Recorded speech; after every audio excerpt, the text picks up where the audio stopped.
그들은 지급이 여호와를 찾을 때라는 말씀 제목으로 함께 나누기 원합니다.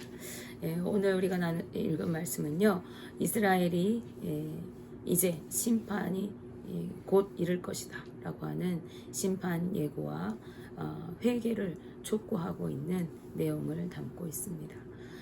본서신의 저자인 이 호세아가 사역하던 시기는요, 여로보암이 북이스라엘을 통치하던 시기였어요. 여로보암은 다윗과 솔로몬이 왕으로 있을 때, 통치할 때 누렸던 그 영토의 대부분을 차지하고, 또 이스라엘 지파들 중에서 유다 지파, 베냐민 지파를 제외하고, 그리고 또 하나님께 드려진 레위 지파를 제외한 나머지 10지파를 다스린 그런 왕입니다. 그야말로 당시 북이스라엘은 하나님의 크신 은혜와 축복을 누리면서 부강하던 그러한 시기였어요. 하지만 이 북이스라엘 사람들은 자신들이 누리는 이 축복이, 이 부유와 또 막강한 권력이 하나님께서 주신 것이 아니라고 여기고 있었어요. 오히려 바알을 비롯한 이방 신들을 우리가 잘 섬겼더니 그 신들이 우리에게 이렇게 축복해 주었다, 이렇게 생각하고 있었던 거예요. 따라서 이스라엘 백성들은요, 삶이 윤택해지고 부유해지면 부유해질수록 하나님께 감사하고 찬양하고 경배하면서 예배하는 것이 아니라 우상들을 더 많이 세우고 산당과 제단들을 만들어서 더욱 이방 신들을 열심히 섬겼던 겁니다. 호세아 10장 1절 말씀에 이스라엘은 열매 맺는 무성한 포도나무라, 그 열매가 많을수록 제단을 많게 하며 그 땅이 번영할수록 주상을 아름답게 하도다 라고 말씀하고 있어요. 열매 맺는 열매가 무성한 포도나무다 라고 하는 것은 이스라엘의 풍요로움을 상징하는 것이거든요. 근데 그 열매가 많으면 많을수록 제단들을 많이 만들고, 또 그 땅이 번영하고 잘 될수록 우상들을 아름답게 꾸며서 세웠다, 이렇게 말씀하고 있습니다. 이들은 비록 하나님을 떠나지는 않았지만 하나님을 경외하지도 않았고 하나님의 말씀대로 순종하여 살아가지도 않았어요. 그래서 이들이 두 마음을 품고 하나님과 우상을 겸하여 섬겼습니다. 심지어 금송아지를 만들어가지고 베델과 단에 세워두고 이것이 우리의 하나님이다, 여호와 하나님이다 라고 백성들에게 이렇게 선포했습니다. 그래서 이제 우리는 더 이상 예루살렘 성전에 올라가서 제사드릴 필요가 없다, 이 금신상 앞에 제사하면 된다, 이곳에서 하나님께 제사를 드려라, 이렇게 백성들에게 명령했던 것이죠. 이스라엘 백성들은요, 이전에 조상들이 하나님을 떠나서 우상을 섬긴 죄로 인해서 징계를 받고 멸망의 위기를 겪었던 것들을 잘 알고 있었을 거예요. 출애굽해서 출애굽 1세대들이 하나님을 반역하고 죽어갔고, 또 가나안 땅에 들어온 또 출애굽 2세대들, 그들이 사사시대를 지내면서 하나님을 수도 없이 반역하고 그때마다 하나님의 징계가 있었고 하나님의 심판을 겪었던 것을 보았을 것 아니겠어요? 그런데 이 역사를 본보기로 삼아서 이제 믿음을 바로 세우고 마음을 하나님께 두면서 살아가야 되는데 이들이 그렇게 하지 않았어요. 그래서 여전히 우상을 섬기면서 온갖 죄악을 저질렀던 것입니다. 하나님께서 베풀어 주신 한량없는 은혜로 삶은 더없이 풍족해지고 여유로워졌고 걱정 없이 살아갈 수가 있게 되었지만은 이들은 하나님을 향한 간절함도 또 거룩한 삶도 모두 다 잃어버렸던 것입니다. 이처럼 하나님을 경외하지 않고 말씀대로 순종하여 살아가지 않은 결과는 어떻게 되었을까요? 이스라엘 백성들은 이제 여러 가지 죄악된 삶의 모습으로 그 죄악이 드러나게 되어집니다. 이들은 헛되고 허망한 말들로 서로 속고 속이는 그러한 삶을 살아가게 되고, 조롱하고 멸시하고 비방하는 그러한 말들로 서로를 정죄하였어요. 또 뇌물을 받고 공정하지 못한 판결을 내리고, 또 무고한 피를 흘리고 억압과 탈취를 일삼았습니다. 자신의 부와 명성을 얻기 위해서라면 가차없이 악행을 서슴지 않고 자신의 삶을 윤택하게 하기 위해서 무정하고 이기적인 그러한 삶을 살아갔던 것이죠. 오늘 본문 말씀에서는 이들이 기브와 시대부터 오늘날까지 이렇게 범죄하였다라고 말씀하고 있습니다. 이 기브와 시대라고 하는 시대는 사사 시대를 일컫는 말이거든요. 그래서 이 사사 시대 이스라엘 백성들은 잔악하고 무자비하게 그리고 죄악으로 가득한 그러한 삶을 살았어요. 이기적인 삶을 살았습니다. 그래서 그들은 하나님을 경외하지 않고 말씀대로도 순종하지 않으면서 제 소견에 옳은 대로 내 생각에 좋아 보이는 대로 그렇게 마음대로 살아가고 이방 신들을 무분별하게 섬기면서 타락한 삶을 살아갔던 거예요. 그 대표적인 사건이 있는데 사사기 말미에 보면은 어떤 레위인의 첩을 죽이는 사건이 발생해요. 베냐민 지파 출신의 한 무리의 불량배들이 이제 레위인의 첩을 끌어다가 능욕하고 밤새 괴롭혀서 죽이는 사건이 발생하게 되죠. 자신의 첩이 죽임을 당하자 이것에 대해서 슬퍼하고 분개한 이 레위인은요, 그 시신을 집으로 가져다가 12조각으로 나누어서 이스라엘 각 지파에게 보내게 되어집니다. 이것은 이스라엘 민족들에게 큰 충격을 주었어요. 그래서 백성의 장로들이 함께 모여서 이제 회의를 하고 그 결과 지파들 간에 피해 전쟁이 일어나게 됩니다. 이 사건으로 베냐민 지파가 존폐 위기에 놓이게 되기도 하였습니다. 그런데 당시에는 베냐민 지파에게 보여졌던 이 무정하고 무자비한 모습이 이제는 어느 한 지파에게서만 보여지는 것이 아니라 이스라엘 모든 백성들에게 전체적으로 번져 있을 만큼 이 이스라엘 민족들이 타락하게 되었다는 것을 말하는 거예요. 우리가 믿음을 지켜나가기 위해서 가장 조심해야 할 때는 바로 우리가 부요하고 평안할 때라고 할 수 있어요. 삶에 아무 걱정 근심이 없고 부족한 것이 없어서 이제 하나님 없이도 살아갈 수 있을 것 같은 그때, 내 힘으로 살아가는 것 같고 하나님의 도우심 구하지 않아도 될 것 같은 그때 우리는요, 나도 모르는 사이에 하나님과 점점 멀어지게 됩니다. 그리고 제약된 삶을 살아가게 되기가 쉬워지는 거예요. 왜냐하면 이제 삶에 아쉬운 것이 없으니까 하나님 앞에 간절히 기도할 일도 점점 없어지는 거죠. 주님의 은혜를 간구하는 일도 없어지는 거죠. 이제 내 멋대로 살아가게 되어지는 거죠. 그러다 보면 우리는 하나님에게서 멀어지고 내 뜻대로 살아가면서 세상에 물들어가는 거예요. 세상의 방법들로 살아가는 거예요. 따라서 우리가 부유하고 일이 평안하고 잘 될 때일수록 우리는 자신의 삶을 잘 살피고 돌아보아야 한다는 것을 잊지 않아야 하겠습니다. 이스라엘 백성들이 하나님의 큰 축복을 누리며 살아가는 그때 부유한 삶, 막강한 군사력 이러한 것들을 가지고 있을 때 그들은 온 땅이 죄악으로 물들고 관영한 시대가 되었다는 거예요. 음란한 이방의 신들을 음란하게 섬기고 하나님을 떠나 살면서 죄악으로 가득한 이스라엘 백성들에게 하나님은 매우 진노하셨어요. 따라서 하나님의 심판은 피할 수 없는 것이 되었고 하나님께서는 호세아 선지자를 통해서 엄중한 심판을 예고하셨습니다. 이 심판이 임할 때 이스라엘 주민들은요, 절망하고 슬퍼하게 될 것이었어요. 그들의 기쁨은 슬픔이 되고 그들에게는 두려움이 임하게 될 것입니다. 그리고 이스라엘은 종으로 팔리고 수치를 당하게 될 것입니다. 호세아 10장 5절 6절 말씀 보시면 사마리아 주민이 베다웬의 송아지로 말미암아 두려워할 것이라. 그 백성이 슬퍼하며 그것을 기뻐하던 제사장들도 슬퍼하리니 이는 그의 영광이 떠나감이며 그 송아지는 아수르로 옮겨다가 예물로 야렙 왕에게 드리리니 에브라임은 수치를 받을 것이요 이스라엘은 자기들의 계책을 부끄러워할 것이며 라고 말씀합니다. 이스라엘의 송아지를 아수르로 옮겨다가 예물로 드리게 될 것이다. 에브라임은 이스라엘 뜻하거든요. 수치를 당하게 될 것이다. 이스라엘은 자신들의 계책, 자신들이 세운 어떤 계획들에 이루어지지 않는 것, 서지 않는 것을 보고 부끄러워하게 될 거다라고 말합니다. 하나님의 심판은요, 아수르를 통해서 이스라엘 백성을 진멸하시는 것이거든요. 그래서 이제 BC 720년 북이스라엘이 아수르에서 멸망을 하게 돼요.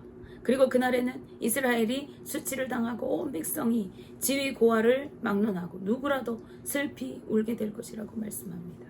왕과 고관들, 심지어 제사장들과 어린아이들까지도 그렇게 될 것이라는 거예요.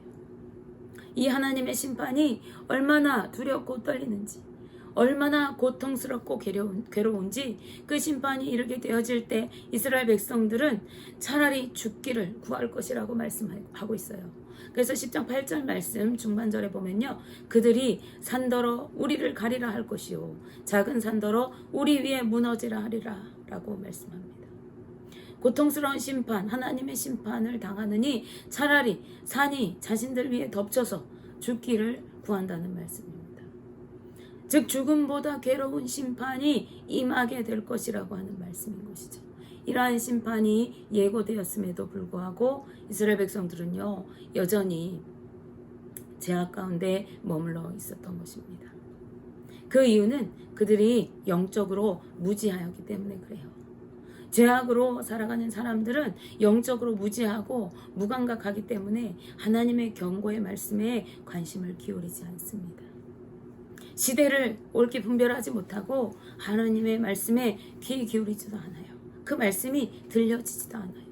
그 하나님의 심판의 예고하심이 눈으로 보여지지도 않아요. 눈으로 보아도 깨닫지 못해요. 그렇기 때문에 심판에 관한 이 경고에도 아랑곳하지 않고 이스라엘 민족이 여전히 죄악 가운데 있었던 것입니다. 노아 시대도 그랬어요. 노아 시대 하나님이 죄악이 세상에 관영한 것을 보시고 이제 홍수로 심판할 것을 예고하시면서 노아에게 방주를 지을 것을 말씀하셨습니다. 그런데 그 시대를 살아가던, 죄악 속에 살아가던 사람들은 홍수가 닥쳐오기까지 하나님의 경고의 메시지를 듣지 않았어요. 그들은 여전히 시집가고 장가가고 먹고 마시고 죄악 가운데 죄짓고 살아가면서 그렇게 하나님의 말씀을 듣지 않다가 결국에는 멸망을 당하고 말았던 것이죠. 죄악으로 가득한 소돔과 고모라 성에 살았던 사람들은 어떻습니까? 하나님의 심판이 선포되었을 때 롯은 자기의 사위들에게 이제 하나님의 심판이 이를 거다, 우리 이 성에서 나가자, 이렇게 말을 합니다. 그런데 롯의 말을 들었던 그 사위들은 장인의 말을 듣고 콧방귀를 뀌면서 여전히 그 자리에 머물러 있었어요.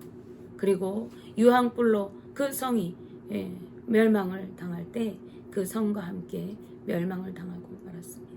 이처럼 죄악 가운데 있는 사람들은 심판의 메시지가, 하나님의 경고하심이 들리지도 않고 보이지도 않는 거예요. 우리는 시대를 옳게 분별하고 항상 기도하고 깨어 있어야 합니다. 그리고 하나님의 음성을 들을 수 있는 귀가 열리도록 늘 주님께 기도하고 또 주님과 동행하는 삶을 살아가야 하는 것이죠. 주님, 우리의 귀를 여시고 우리의 눈을 열어주셔서 하나님의 뜻을 옳게 분별하고 시대를 분별하게 하옵소서. 하나님의 일하심을 보며 주님의 말씀대로 순종하는 삶을 사랑할 수 있게 인도하여 주옵소서. 이렇게 기도해야 하는 것입니다. 이제 타락하여서 멸망의 심판이 예고된 이 이스라엘 백성들에게 하나님은 곧바로 심판하지 않으셨어요. 이들에게 아직 기회가 있습니다. 그것은 하나님께서 이 심판을 유보하고 계시기 때문에 그래요. 회개하고 그들이 주께로 돌아올 기회를 하나님께서 주고 계시는 것입니다. 하나님께서는 우리 중 어느 누구도 멸망하지 않고 다 회개하고 돌이키기를, 그리하여서 구원받기를 원하시는 분이시기 때문에 그렇습니다. 베드로후서 3장 9절 말씀에 주의 약속은 어떤 이들이 더디다고 생각하는 것 같이 더딘 것이 아니라 오직 주께서는 너희를 대하여 오래 참으사 아무도 멸망하지 아니하고 다 회개하기에 이르기를 원하시느니라 라고 말씀합니다.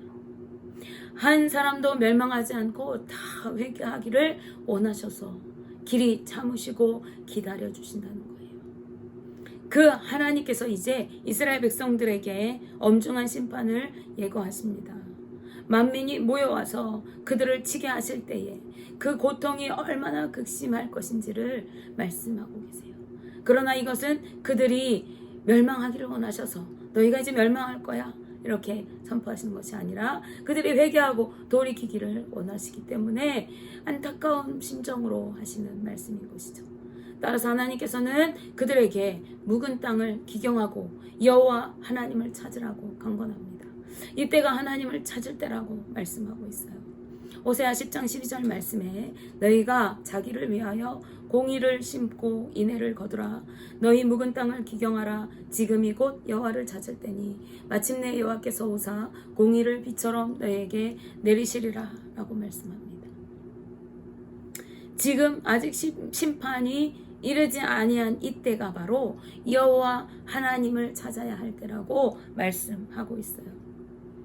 이때가 바로 다시 하나님께로 돌이켜야 할 때라고 말씀하고 있는 것입니다. 어떻게 돌이키라고 말씀하십니까? 묵은 땅을 기경하라고 말씀합니다. 여기서 기경한다는 말은요, 밭을 갈아엎는 것을 말합니다. 농부가 농사를 지으려고 할 때에 봄이 되면은 무조건 씨를 뿌리는 것이 아니라 먼저 그 밭을 다 갈아엎습니다.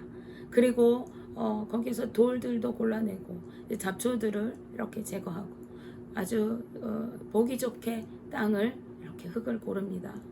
그런 다음에 그곳에 씨를 심는 것이죠.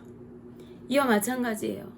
겨우내 묵혀두었던 그 오염된 땅을 다 둘러엎어서 기경하고 그곳에 씨를 심는 것처럼 이제 너희 묵은 땅을 기경하라 라고 하는 말씀은 그동안 죄악 가운데 묵혀두었던 너희 마음을 다 기경하라, 다 둘러엎어라. 이제 죄악된 그것들 다 회개하고 주님 앞에 해결받으라 라는 것입니다. 그리고 그런 다음에 너의 삶에 공의를 심으라, 그리고 인애를 거두라 라는 거예요. 여기서 인애는 은혜를 말합니다. 너희가 공정하고 의로운 삶을 살아가면서 은혜를 거두라 라고 하는 말씀이에요. 그것이 하나님께로 돌이키는 여호와를 찾는 방법이라는 거예요. 왜 그렇게 하라고 말씀하시냐? 곧 여호와께서 오셔서 그 공의를 따라 심판하신다는 거예요. 하나님의 공의대로 심판하신다는 거예요. 그럴 때에 너희가 구원을 받기 위해서는 너희의 심령에 묵은 땅을 기경하고 이제 죄악된 것들을 다 해결받고 그 심령에 하나님의 말씀대로 공의를 심고 사랑을 실천하며 살아가라 라고 말씀하고 있는 것입니다. 왜냐하면 이전에는 이들이 그렇게 살지 않았거든요. 그래서 13절 말씀 보면은요, 너희는 악을 밭갈아서 죄를 거두고 거짓 열매를 먹었다 라고 말씀합니다. 그동안에는 악을 갈았대, 악을 밭갈았어요. 그리고 죄를 거두었어요. 그 삶에 죄의 흔적만 남았어요.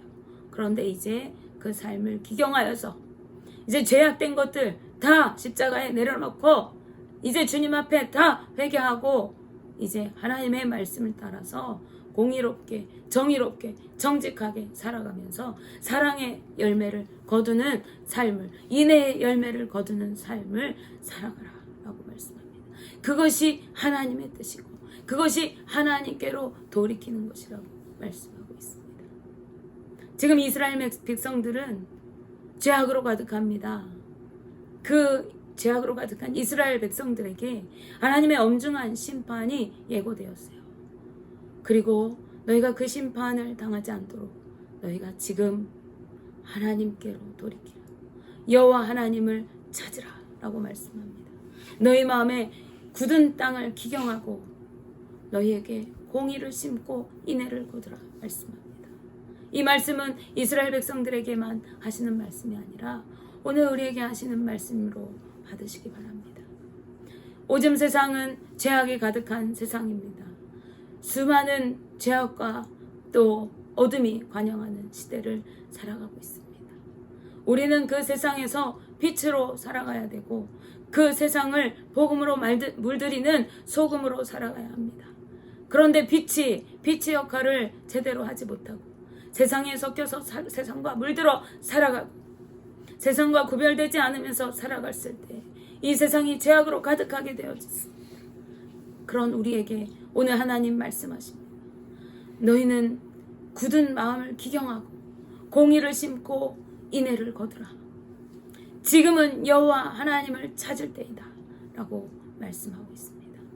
원하기는 저와 우리 성도님들이 다시 하나님께로 돌이키고 우리의 마음 가운데 죄악된 것들을 주님 앞에 다 회개하고 우리의 마음에 굳은 마음을 기경하고 하나님의 말씀을 따라 공의를 심으며 사랑의 열매들을 거두는 거룩한 하나님의 자녀들로 세워져 갈 수 있기를 주님의 이름으로 축복하며 기도합니다. 기도하겠습니다.